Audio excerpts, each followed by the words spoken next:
Hello, I'm Emanuele Stillitani and I work as an application specialist for Cadmatic. Today I want to show you the Smart Point function. Smart Point can be used, for example, against instruments. How? I can add a Smart Point to an instrument.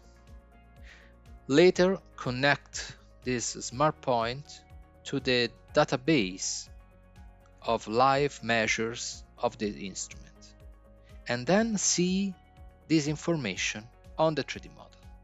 But let me show it to you. Now I click on this Smart Point.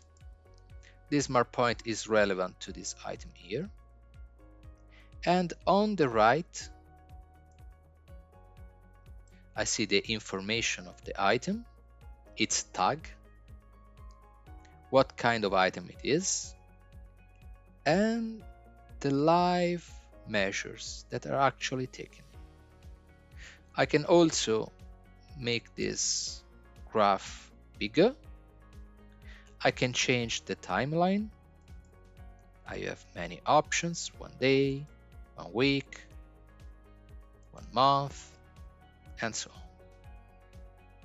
So in such a way, I have another level of information available for me and for all the users that need to access data, in this case live data, coming directly from the site.